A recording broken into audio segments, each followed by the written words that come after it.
प्रहल्लाद नाटकर गुरु भाव सुख्याति अर्जन करिथिबा सीमांचल पात्रंकु पद्मश्री सम्मान सम्मानित करा जायछि। गुरु सीमांचल पात्रंकर घर हेउछि गंजाम जिला दिगपहंडी रे। ओडिशार लोककला एवं नाट्य परंपरार उज्जीवित करि रखिबारे सीमांचल पात्रंकर अवदान अतुलनीय अटे। या सहित सखी नाच दक्षिण ओडिशार लोकसंगीत लोकनृत्यर प्रचार एवं प्रसार लागि जीवनव्यापी अवदान दैछन्ति गुरु सीमांचल पात्र।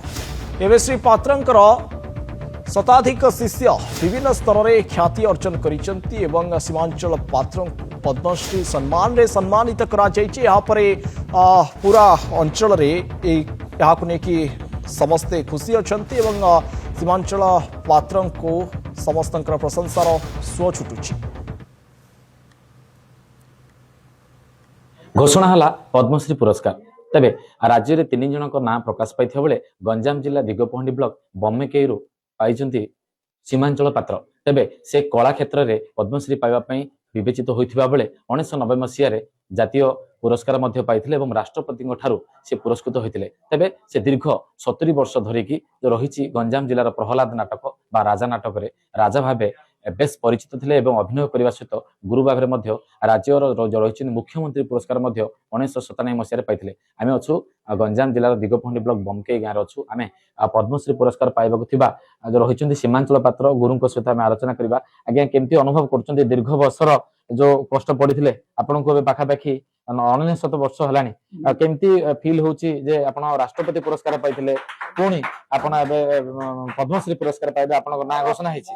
मोर आ खुशी आ कोयो एतिके पाउँ एतिके पई मु चाहिथिले मोर विधायक मते एतिके करे देले या होची आउ जोडने केते वर्ष धरि की ए जो आपण कष्ट पड़िथिले राजा भूमिका रे आउ 30-40 वर्ष तापरे अनुष्ठान मध्य उठे तैयार कर दी मो कष्ट पड़ी पड़ी पटा पिटी पिटी नरसिंह महाप्रभु स्थापना कर दी।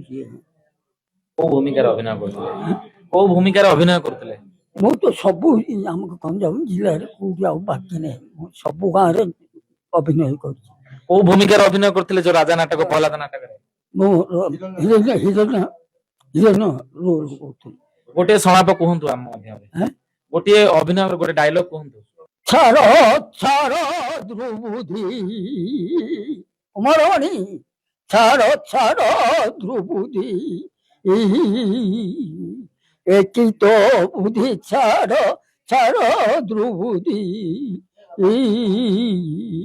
त्रिपुर सुर नर सेवंती मपयर कहिले बारंबार नघेनु रे पामर छाड़ छाड़ ध्रुवुधि।